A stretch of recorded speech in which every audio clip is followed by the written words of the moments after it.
Hey, welcome to Redmen. So, Diogo Jota out until the new year. Luis Diaz out until the new year. How are the Reds going to cope, and who is going to step up in their absence? That is the topic up for debate this week on the debate show. Let's watch the clip. Diaz and Jota, we now know, are going to be out until the new year. They're going to miss the World Cup period. They're going to be back in hopefully for January, which is fine, but it doesn't help us necessarily in the short term. Who will step up for Liverpool between now and the World Cup?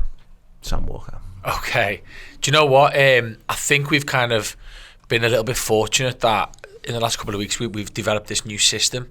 In this case, I think had we been playing the traditional 4-3-3, we would have been up shit creek. In that, I think that sort of wide left, really attacking position, although there is defensive responsibilities, it's much more suited to an explosive player. And even though Jota's not rapid, he's still explosive, isn't he? I think this new 4-4-2 or whatever it looks like when we've got the ball and off the ball, I think suits some of the more midfield type players. Yeah. So instantly what comes to mind will be Carvalho, and I think it's an absolutely amazing opportunity for him to step up. I think he's already had a go at it away at Rangers. Looked off the bench against City as well. Do you know what? That was brilliant. I know we've obviously covered that all week, but I thought the way he just came on and just didn't shake away from it, did he? He was just like nice touches, pass, quick movement. I thought, wow, this guy's got something. And I think the other one, the outside shout, and I'm interested to see what you guys think about this, is Curtis Jones. Yeah, he's a very attacking player anyway, powerful, strong. When he gets himself fit, I know he's got some problems with his shins, but I think as a left midfielder, that could really suit him when he gets back.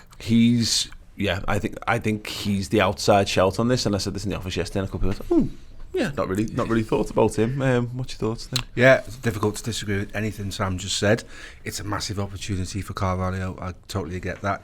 We like the 60-30, don't we? So the two names we've just mentioned could do 60-30. I think Carvalho is a little bit more, even more creative than Curtis, and he looks forward potentially in a 4-2-3-1 or a 4-2-4, whichever way you do it. Elliott and Carvalho's first thought when they get on the ball on the half turn is to get it under control, and then the second touch is to look forward, and that's massive if you want to play on the front foot. And I think, as Sam says, it's a wonderful opportunity for Carvalho. We clearly didn't sign him to sit him in the reserves. We signed him to get him involved. We never anticipated injuries. Here's his chance. How many times in years gone by have we seen players come from that position to be stalwarts in the team for many years going forward? So whilst I'm obviously disappointed for the two lads that are injured, I'm really excited to see what this guy can do. Yeah, no, I think that's fascinating. Another show, we got Scott T, who's live with us in the Discord, saying Núñez on the left. On the weekend, he was amazing in the 15-minute cameo, despite the misses, keeping Mo and Bobby down the middle. And that's another really interesting point on this. I don't think we bought him for that. I mean, Klopp's referenced that he can drift from the left, and I think he naturally wants to be more over that way. Sam, what I noticed for him in that game, it was his pace. And that's one thing I agree that I don't necessarily think you need to have electric pace, but all of a sudden, without Diaz and with Salah move central, we haven't got any real burning pace on either wing, because Harvey Elliott could continue on the right. Let's just say you bring Carvalho in on that left-hand side. Do seem the most natural fits to carry on that way. We are definitely lacking something, and when you start to lack pace, it starts to undercut a lot what you do. I get very Divock Origi vibes, and I know.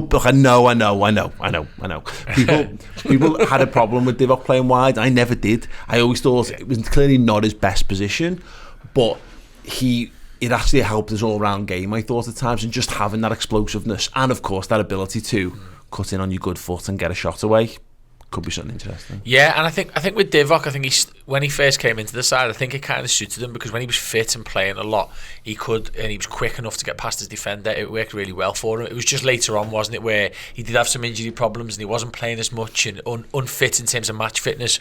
Then he didn't offer as much on that side, but I definitely see. I actually think Núñez has more than Divock. Divock in the box was always brilliant, but I think Núñez does have a bit more. The way he drops the shoulder and goes, he was fantastic against City. If I'm being honest, he feels a bit more like he's more of a fighter than Divock. Oh yeah, Divock was a very just a very laid back character, wasn't he? He let things come to him as much as anything else. Oh yeah, like he couldn't be opposite ends of the personality spectrum, but on the pitch, I can see why you're making the comparisons. 100%, both quite tall as well in that respect. They're good in the air, but I think it's interesting because I think I don't think Nunes can start again from that wide midfield position, because I do think it's a little bit more, especially against City, was a bit more of a 4-4, and then whatever else you have in front of that 1-1-2, whatever it may be. So I think I see him more in the 4-3-3 as a left-sided player, or like I know we flip between formations. I think that would work. I'm not really seeing him standing in front of Robbo, helping him out, getting back, tucking in. I think that's where the getting back's the big issue on that, isn't it? And again, look, I think that stands for a lot of the players.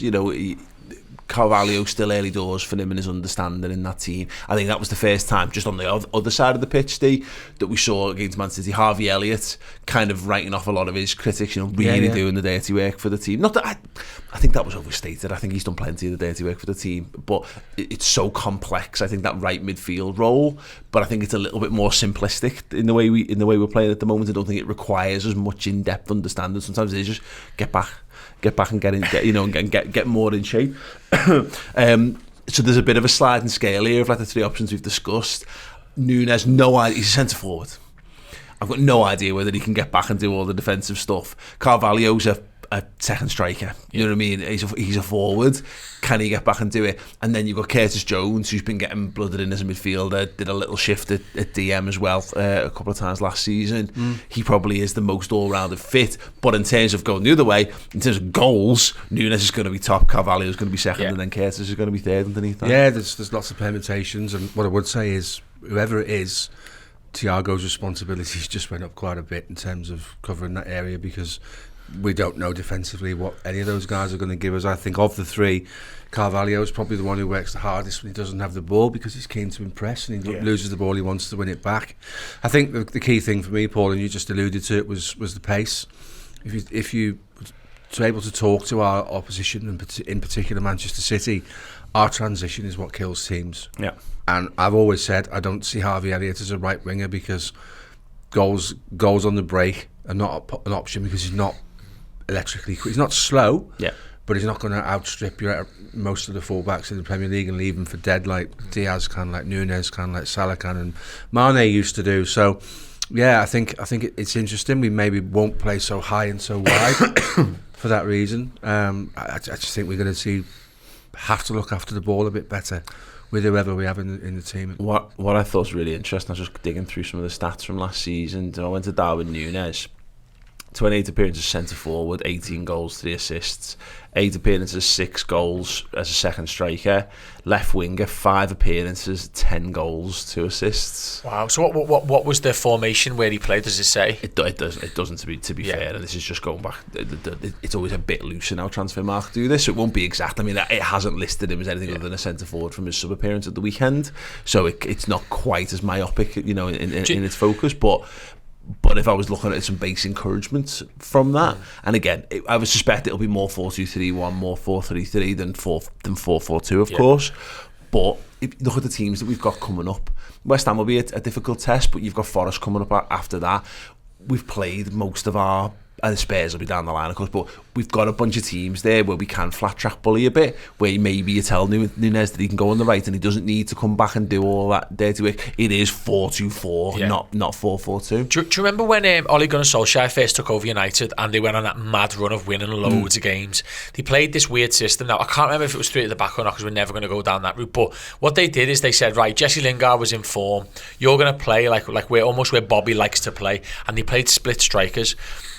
There's maybe a way of manipulating our 4-3-3 in certain games, exactly what you've just said. I was going to say against your Forest, your Leeds, your Southamptons, where you say, we're going to play 4-3-3, but we're going to take a bit of attacking responsibility off Harvey and say, you know what, you're just going to focus on that centre area of the pitch. Bobby does what Bobby does, but instead of Nunes and Salah being the wider sort of forwards, they're almost a left and right striker. So it's still almost like a 4-3-3, but it gets the best out of what we've got. There's potentially, I don't think we'd ever line up like that. Midfield diamond, isn't it? Yeah, pretty much. We'd never line up like that defensively, but I wondered if there was ever, because we know Salah wants to be near the goal and he likes to play on the right. We know Nunes likes to be near the goal and he likes to play on the left. That could almost, and I think it'd have to be an in-game situation as opposed to a setup, but that could almost work. Bobby dropping in, the two lads where they want to be, and then you sort of more solid base behind it. That's interesting stuff. Just again, look at the fixtures ahead. Obviously we're filming this ahead of the Liverpool-West Ham game.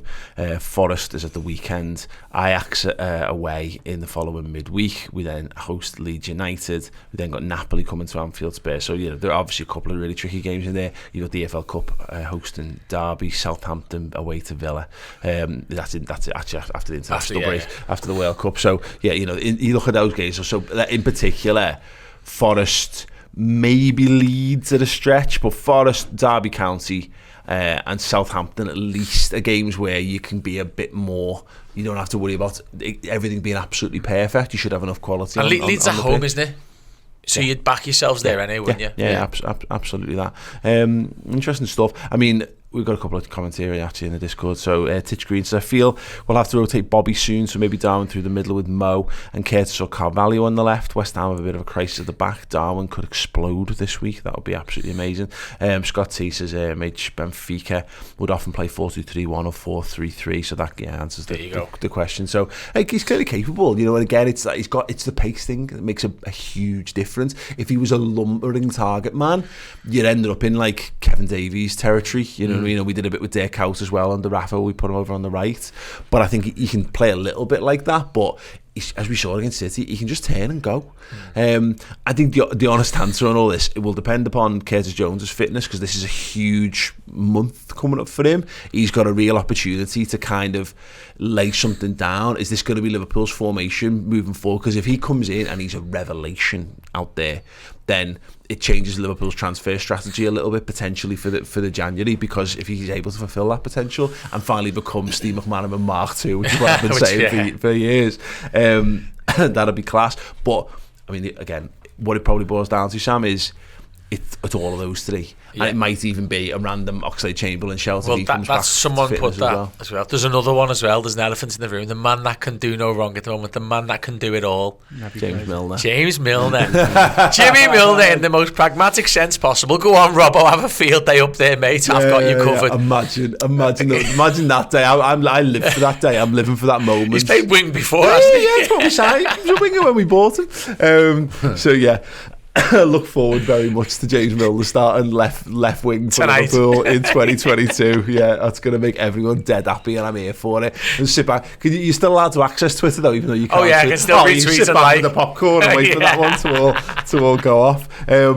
Yeah, cool. Let us know who do you think will step up. And this is as much a question of positivity of who do you think is going to take that opportunity that's presented to them. In that regard, I think ultimately Núñez is going to get his chance through the middle, because there's going to be games where we do play him through the centre.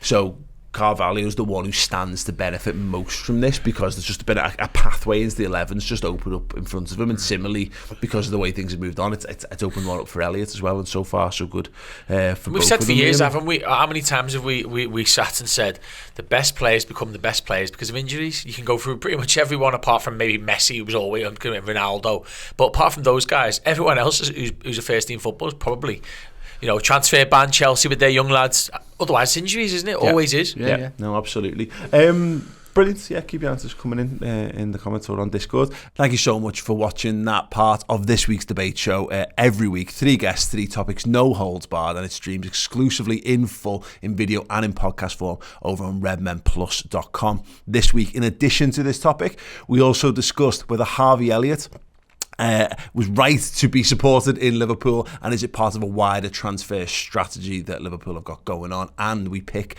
a Liverpool Premier League 11 based on people and their original squad numbers having to have been between 1 and 11. It's complicated, it's good fun, it was really, really interesting, and my team was awful. Go and check it out on redmenplus.com.